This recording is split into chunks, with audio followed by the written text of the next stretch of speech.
Olá, vamos começar a nossa primeira aula, da Escola Bíblica Dominical.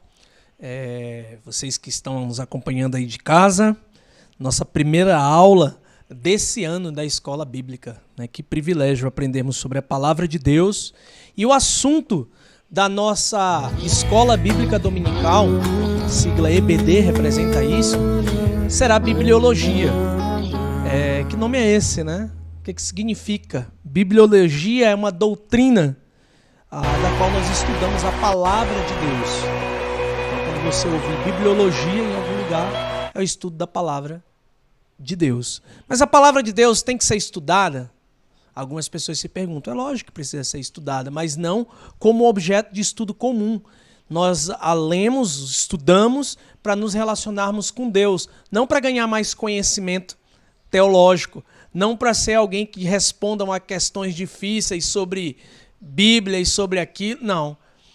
O estudo da Bíblia serve para nos ajudar a compreender que a Bíblia é a palavra de Deus e tem uma utilidade para as nossas vidas. Nós vamos ter um tempo de oração, pedindo a Deus que Ele nos ajude, que Ele nos capacite, vocês a entenderem aquilo que vai ser explicado e tem que me ajudar também para que eu possa transmitir esse estudo com clareza. Vamos orar. Querido Deus, mais uma vez te agradecemos pela tua misericórdia, pelo teu amor, pelo teu perdão. Agradecemos a revelação especial que o Senhor nos deu, que aponta para o Senhor de maneira clara e objetiva, para o teu plano redentivo. O Senhor é o dono da história e a Bíblia diz isso. A Bíblia revela isso. Obrigado, Senhor, por termos ela traduzida para o nosso idioma. Nesse momento, capacita as nossas mentes a compreender aquilo que vai ser dito, nos capacita a absorver o máximo de conhecimento que nos ajude durante a nossa vida aqui nessa terra. Em nome de Jesus, amém. Muito bem. Primeiramente, a gente precisa entender que a Bíblia, está congelado aí o nosso slide, a Bíblia é, de longe, o livro mais vendido em toda a história humana. Você sabia disso? A Bíblia é... Passa? Não passa. Vamos lá. A Bíblia é, de longe... Não está passando. Muito bem. Vamos continuar assim mesmo. A Bíblia é, de longe, o livro mais vendido em toda a história humana. Você sabia dessa informação? A Bíblia é o livro mais vendido em toda a história humana. Segundo a Sociedade Bíblica do Brasil, ela foi traduzida para 3.000 idiomas e ocupa o primeiro lugar no ranking há mais de 50 anos. Esse ranking aí é coisa humana, mas a Bíblia é o livro mais vendido, mais se fala. O livro mais falado é sobre a Bíblia. É a Bíblia, faz referência às Escrituras Sagradas. Porém, mesmo que a gente tenha esse privilégio de ter a Bíblia no nosso idioma, existem povos que não têm a Bíblia no seu idioma. Por mais que ela tenha sido tão traduzida, existem pessoas que agora, no século XXI, no ano de 2021, não têm a Bíblia no seu idioma.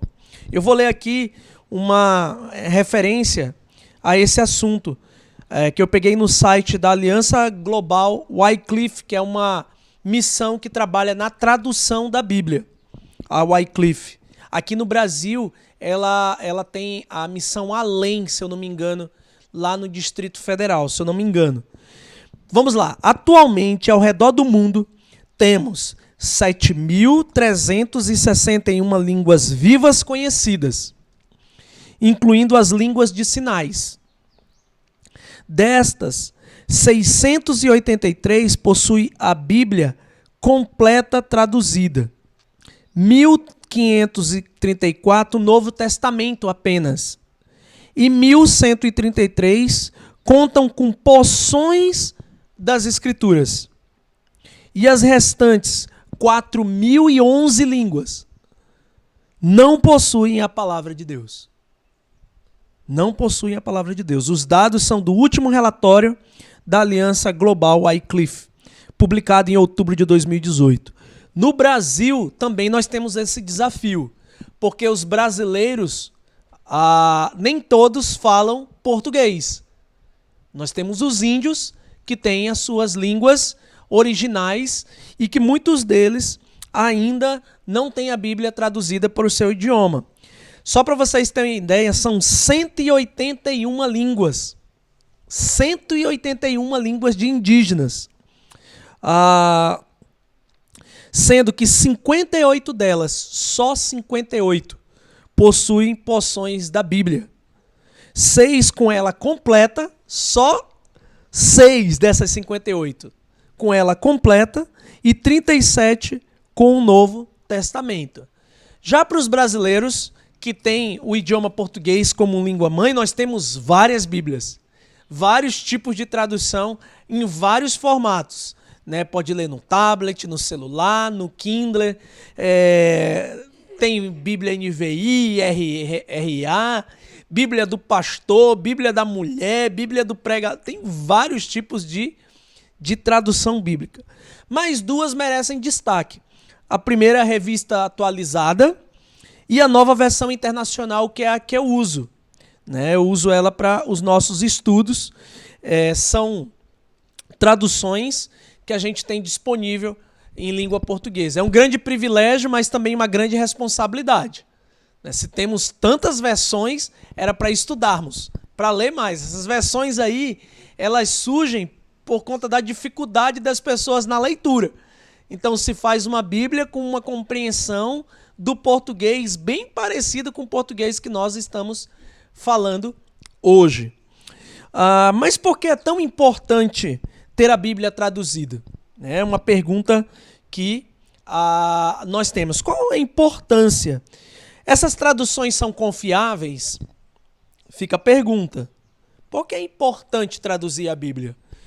Porque outra pergunta é, as traduções são confiáveis?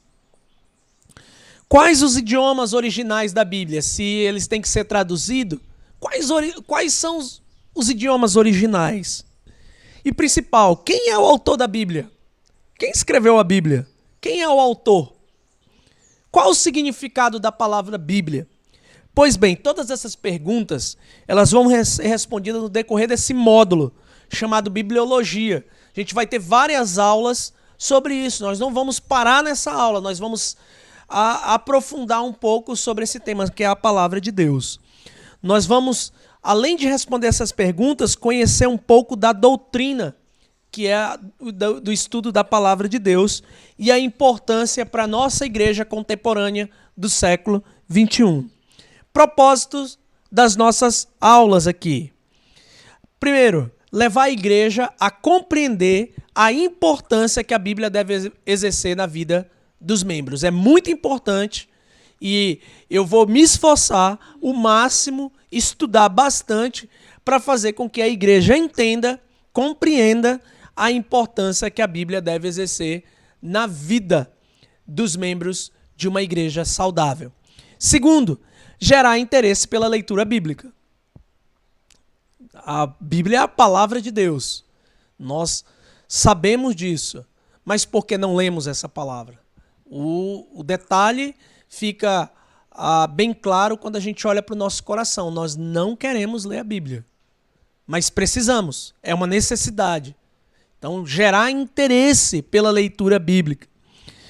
Terceiro, fornecer conhecimento teológico, ensinar teologia para lidar com os desafios contemporâneos. Nós temos desafios hoje que as pessoas que viviam 2000 anos atrás não tinham. Então a Bíblia vai nos ajudar a resolver isso? Vai nos ajudar. E por último, fortalecer a compreensão de que a Bíblia é a palavra de Deus e útil para as nossas vidas. Então, durante esse módulo, a gente vai ser desafiado aqui constantemente a ter tempo de leitura bíblica. Muito bem, por que é tão importante ter a Bíblia traduzida? Primeiro, porque ela é revelação especial de Deus. Deus revelou quem Ele é, revelou quem nós somos e revelou o que irá acontecer. Tudo está nas Escrituras Sagradas. O personagem principal da Bíblia não é Abraão, não é Davi, não é Paulo. O personagem principal da Bíblia é Deus. Deus é o personagem principal. Desde o momento da criação, quando diz que tudo foi criado por Deus. E tudo veio a ser criado do nada. E no final, em Apocalipse, nós temos referência a Deus também. Deus, tudo culminará com Deus reinando sobre os seus filhos e filhas. Então, a Bíblia, ela tem como personagem principal Deus. E o seu plano redentor na humanidade é o roteiro pelo qual ele vai conversando. É uma revelação progressiva, que começa em Gênesis até Apocalipse. Não vivemos ainda o momento final, mas se aproxima e as Escrituras nos ajudam a entender isso. A Bíblia, ela possui tudo o que as pessoas precisam saber sobre Deus. Nós não precisamos de um conhecimento de sensação sobre Deus. Tudo o que as pessoas precisam saber sobre Deus está na Bíblia. Elas não precisam que um holofote abra do céu. Não precisam nada disso. A Bíblia já mostra quem é Deus. Homens e mulheres tiveram o privilégio de ouvir a voz de Deus, de ver o anjo do Senhor, ver aquelas coisas extraordinárias, sim. Mas nós também, de certa forma, vemos isso. Porque nas páginas da Bíblia, que nós acreditamos ser a verdade, a palavra de Deus, nós temos essa história. Então, de certa forma, nós também vemos. E acreditamos no que foi o que aconteceu. Então, nós temos tudo sobre Deus que nós precisamos saber. Nós temos tudo sobre a criação, como as coisas foram criadas. Isso está no livro de Gênesis, capítulo 1, como tudo foi criado. Nós temos tudo sobre o pecado, como o pecado começou e o desenrolar do pecado na vida da humanidade. Nós sabemos tudo que nós precisamos para a salvação. Nós temos a maneira pela qual Deus usou para salvar as nossas vidas. E nós sabemos o que acontecerá no final do tempo. Então isso aqui são informações importantes para a vida de qualquer pessoa. Muito importantes mesmo. Bom, mas quando que a Bíblia foi começando a ser traduzida? Antes, a Bíblia estava em 2 idiomas. Ela estava no idioma, 3. Hebraico, já estou respondendo uma pergunta aqui. Aramaico e o Novo Testamento em grego. Antigo Testamento, hebraico, boa parte dele, e poucas porções em aramaico. Mais para frente a gente vai ver um pouquinho mais sobre isso. E o Novo Testamento é todo escrito em grego. As traduções, elas surgem durante a Reforma Protestante. Antes não havia tradução na língua do povo. O que havia era uma tradução para o latim, que era usada pela Igreja Católica. Então, o padre, o paróquio, ele abria a Bíblia em latim, ele lia a Bíblia em latim e rezava a missa em latim. As pessoas que estavam ali não sabiam o que estava sendo dito. Não entendiam nada, absolutamente nada. Não era o idioma falado deles. Com a Reforma Protestante, surge aí o desejo dos reformadores e pré-reformadores traduzir a Bíblia para o idioma das pessoas. E a gente tem que entender aqui que a Idade Média, o analfabetismo era muito grande. Então, esses homens e mulheres lutaram para quê? Porque para a Bíblia ser traduzida para o idioma aonde eles estavam vivendo. Havia uma necessidade das pessoas conhecerem Deus através das Escrituras Sagradas. Se está num idioma que eles não conhecem, como eles vão conhecer? Era necessário ensinar. E aí Lutero escreve em 1521, traduz o Novo Testamento do grego para o alemão. Ele traduz isso, vendo a necessidade do povo, e o povo começa a ser alfabetizado na Bíblia. Aí surge a escola do jeito que a gente conhece hoje. A escola surge, a alfabetização das pessoas, pobre, menos favorecida, surge na Reforma Protestante. Em 1681, e aí isso aqui nos atinge, João Ferreira de Almeida não era um padre, era um pastor. Ele era um pastor português que servia em uma determinada colônia portuguesa, traduziu o Novo Testamento do grego para o português. Então você vai ler o nome João Ferreira de Almeida em algumas Bíblias, como a RA, como outras traduções. Essa tradução surge em 1681. Essa é a primeira tradução que nós temos para o português. E aí as pessoas de língua portuguesa agora têm acesso à palavra de Deus. Existem outras traduções? Existem outras traduções. Mas a pergunta que fica, as traduções da Bíblia são confiáveis? Por quê? Algumas pessoas dizem que durante a tradução da Bíblia, os homens foram adulterando. Sabe onde surge esse problema? Lá na Reforma Protestante também. A Igreja Católica fica muito aborrecida, porque as pessoas que estavam lendo a Bíblia no seu idioma estavam se convertendo ao Senhor e estavam participando agora da Igreja Protestante. É assim que eram chamados as pessoas que praticavam o cristianismo protestante naquela época. E aí havia muitas conversões e a Igreja Católica começa a perder fiéis. Qual é a reação dela? Essas Bíblias que estão traduzidas, elas são erradas. Elas são erradas. E aí surge essa ideia que não é confiável. Só que isso cai por terra quando a própria Igreja Católica traduz a Bíblia para o idioma. Mas não dava para confiar? Não tinha sido adulterado? Não tem como ser adulterado, porque é uma tradução simplesmente do grego. Então, quem traduzia tinha um conhecimento de grego para a língua local. Então, João Ferreira de Almeida conhecia os textos gregos, estudou isso e traduziu para o português. Não fez nenhum tipo de alteração. E se alguém fizesse, e se isso fosse permitido por Deus fazer, Deus estaria adulterando a sua própria palavra. Então Deus é um Deus onipotente. Será que ele não conservaria a sua própria palavra? Conservou de fato. E ela chegou até nós. Mas aqui é preciso a gente entender uma coisa. As traduções da Bíblia são confiáveis? Sim, desde que tenham sido traduzidas às línguas originais.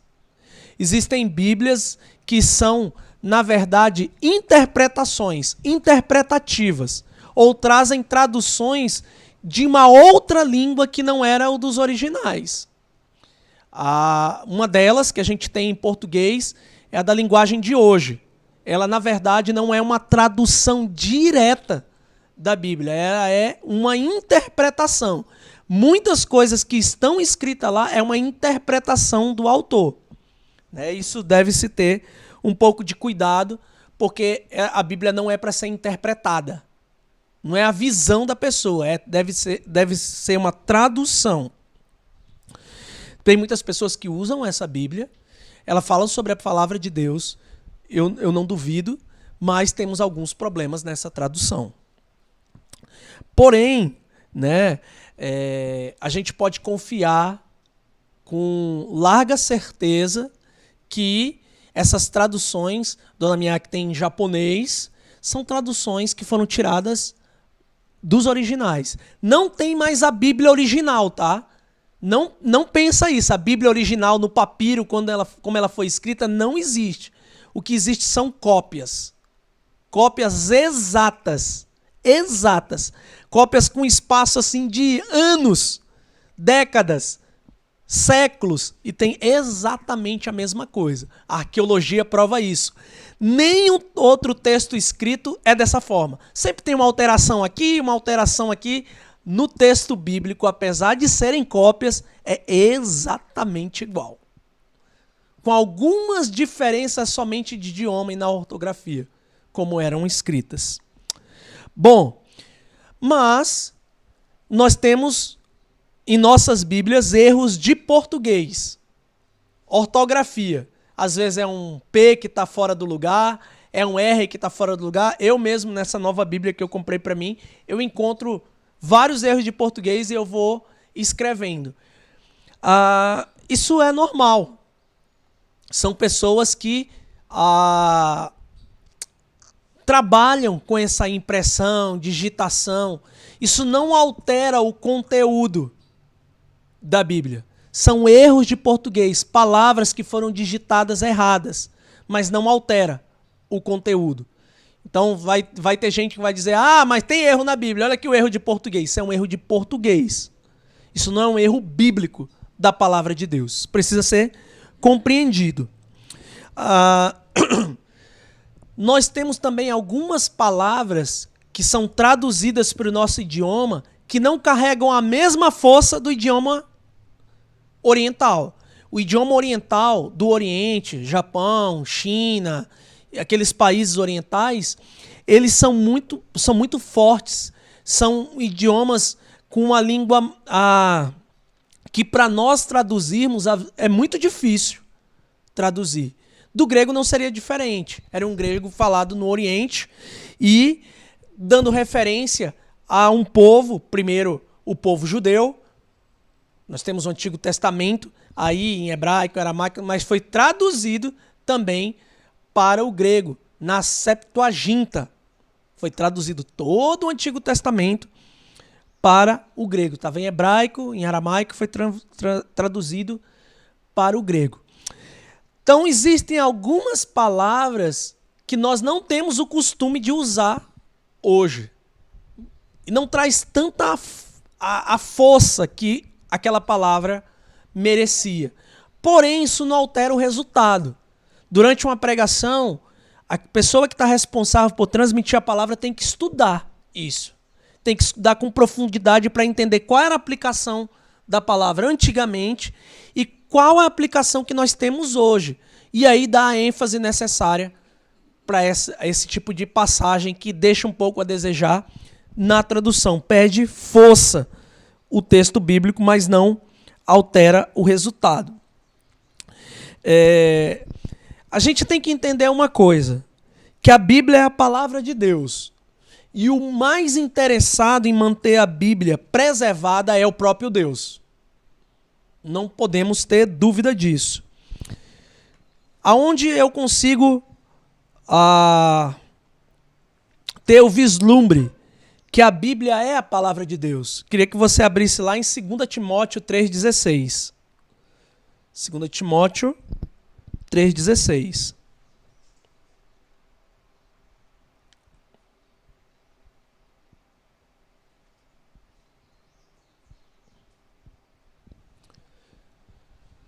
Segunda de Timóteo 3,16 diz o seguinte: toda a Escritura, ou seja, qualquer parte da Escritura, é inspirada por Deus. Essa palavra inspirada é uma das palavras que, quando nós olhamos no original, ela perde força quando vai ser traduzida. Ela perde um pouco de força. Porque no original ela dá uma ideia de sopro. E se a gente pensar inspiração aqui, é algo que a pessoa nasce nela mesma. O que é inspiração? Está inspirando. Mas não é isso que o termo significa. Inspirada significa gerada pelo Espírito. Nasce em Deus e é soprada para os homens. Soprada. Então, quem traduziu a Bíblia, ou melhor, quem escreveu a Bíblia, foram homens. O autor é Deus, com a ajuda e colaboração de homens.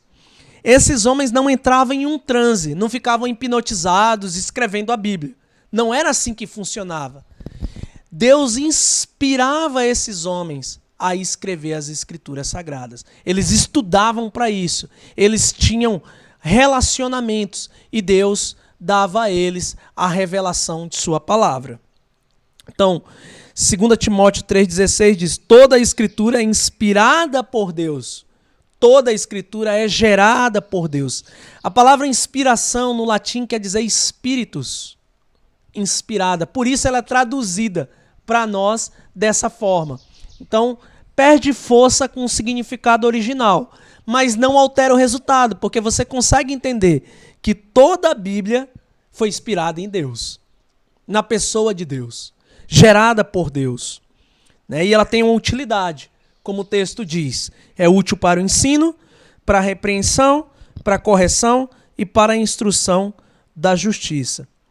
Eu separei um comentário aqui de um canadense chamado Parker, um teólogo, J.A. Parker, e ele diz assim, olha, o que as Escrituras dizem, Deus diz. Ponto final. O que as Escrituras dizem, Deus diz. Por quê? Porque é palavra de Deus. Alguns críticos da Bíblia vão dizer assim, mas espera aí, Sansão mentiu para Dalila. A mentira que Sansão contou é palavra de Deus? Não. É a permissão de Deus que a história do mentiroso Sansão aparecesse. Então Deus achou, dentro da sua soberania, necessário para o nosso aprendizado, contar a mentira de Sansão. E como aconteceu. Então Deus não mentiu. Deus não mente. Mas Deus revela que pessoas são pecadoras. Sansão era um pecador como nós. Então há muita crítica dizendo isso. Mas aqui tem uma mentira. Olha, aqui tem um adultério. Então Deus é adúltero. Coisas desse tipo de pessoas que talvez não se aprofundaram um pouco sobre as Escrituras Sagradas. O que sabemos é que a Bíblia é a palavra de Deus. Logo, o que as Escrituras dizem é o próprio Deus dizendo, contando uma história ou afirmando detalhes importantes dessa história para nós. Muito bem. Vamos lá. Quais os idiomas que a Bíblia ela tem no seu original? Quais idiomas? Já disse, né, no Antigo Testamento temos 2 idiomas. O hebraico, que é a língua dos hebreus. Quem são os hebreus? São os descendentes de Abraão. Então o povo hebreu era um povo nômade que vivia na Mesopotâmia. E aí, depois de muito tempo, os descendentes de Abraão foram para o Egito, e do Egito eles cresceram bastante, isso está lá no livro de Êxodo, formaram ali um grande povo, saíram do Egito, e aí foi crescendo em população, até que se chegou no momento geográfico ali que eles se instauraram em uma parte do planeta. E nasce a nação de Israel, como nós conhecemos hoje. Eles falam hebraico. O hebraico falado hoje em Israel é diferente daquilo que nós temos aqui. Esse hebraico original das Escrituras Sagradas é só usado para as orações deles e para a leitura da palavra. No dia a dia, eles falam um hebraico diferente, tá bom? O aramaico é falado ainda hoje, pasmem, por comunidades cristãs, acho que no norte do Iraque, onde é a origem desse idioma? No povo arameu. Por que alguns israelitas falavam o aramaico? Primeiro, porque é uma língua de origem do próprio Abraão, que saiu. Abraão era arameu. Segundo, que quando eles foram levados cativos, esse era o idioma local, o aramaico. Então eles voltaram a falar entre eles aramaico. Jesus possivelmente falava hebraico, aramaico e um pouco de grego. Ele tinha conhecimento para conversar sobre o grego. Então, Antigo Testamento são 2 idiomas, hebraico, língua dos hebreus, e o aramaico, língua do povo arameu. Já o Novo Testamento é escrito em grego, em uma língua comum na época de Jesus Cristo e os apóstolos. Então, nós temos todo o Novo Testamento escrito em grego. Porém, o grego que é falado hoje é um pouco diferente. Algumas palavras sumiram. Então, quando a gente está no seminário, aprende o alfabeto, lê. Então, eu leio a palavra, mas talvez não tenha o mesmo significado agora, que é falado na Grécia. Tá bom? Então, esses são os idiomas originais. Vamos fazer uma pequena revisão. A Bíblia precisa ser traduzida para que as pessoas conheçam, no seu idioma, a revelação especial de Deus. As traduções da Bíblia, elas são confiáveis porque elas olham para o original e são traduzidas através de muito estudo para o idioma que há necessidade. Os idiomas que eles têm que traduzir e estudar, a gente acabou de aprender, são o hebraico, o aramaico e o grego. Tá, mas quem não sabe esses idiomas, tá tranquilo ler a Bíblia do jeito que tá? Sim, tá tranquilo. Agora, se você quiser aprender um pouco mais, aí existem cursos básicos de grego, de hebraico, que vão te ajudar a interpretar os textos originais. Interpretar não, traduzir. Não é interpretação, é traduzir os textos originais. Muito bem. Quem é o autor da Bíblia? Esse já nós sabemos, essa resposta é Deus. Então, quando alguém te perguntar quem escreveu a Bíblia, aí Deus teve que ter a colaboração de 40 pessoas. Então Deus usou o idioma, a cultura local para nos revelar a sua palavra. Deus usa homens. Então a Bíblia, nós podemos dizer que ela é 100% divina, mas 100% humana?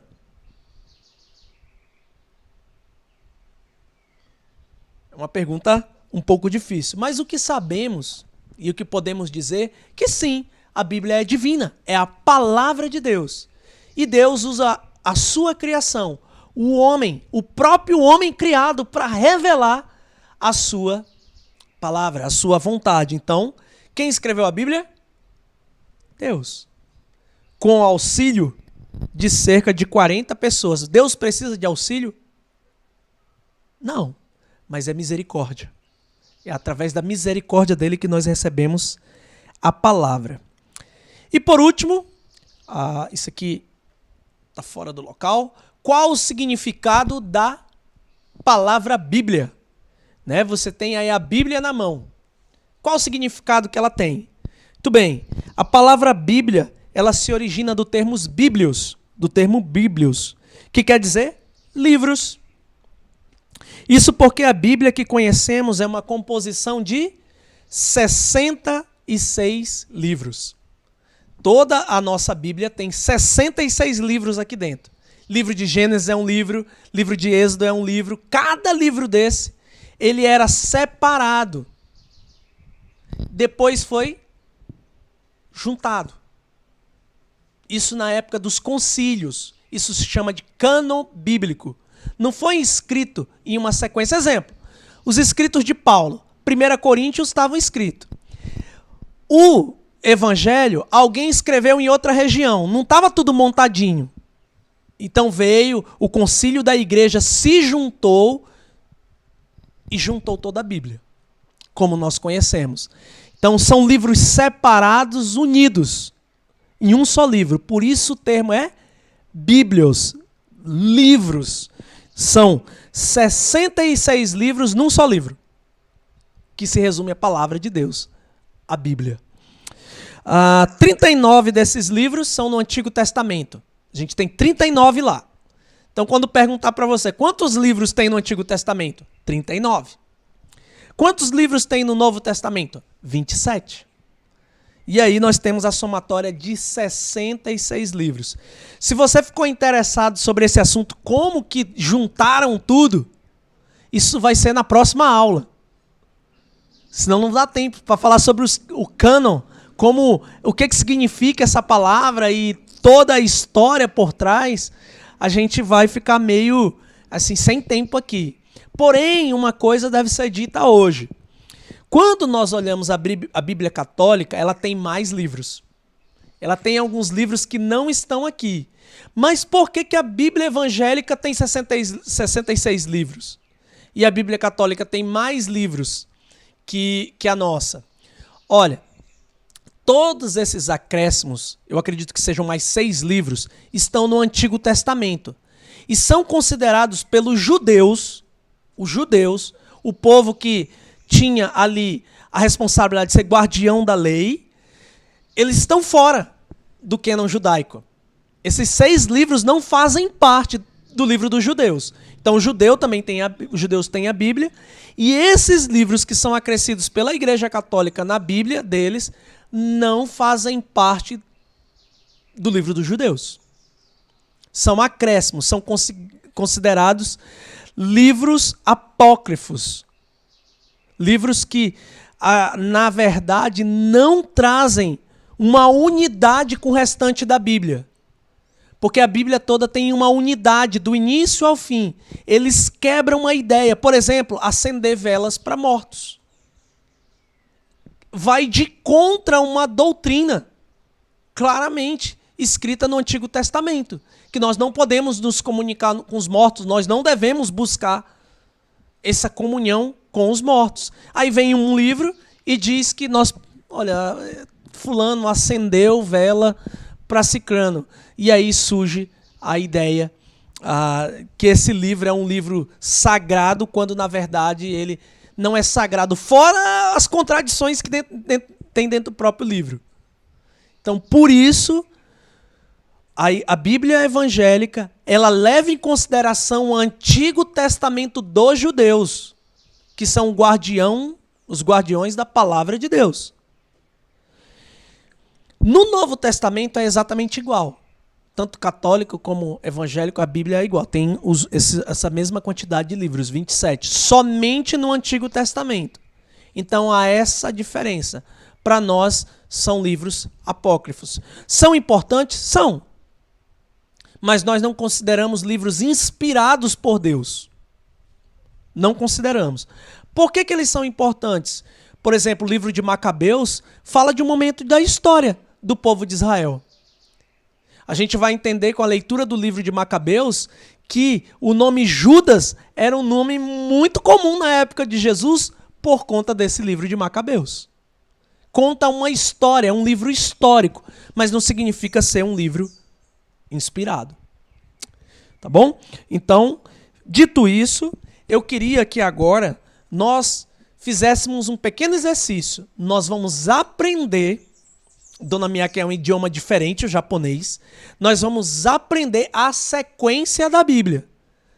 Primeiro com o Pentateuco, os 5 primeiros livros do Antigo Testamento. Leva o nome de Pentateuco por ser 5.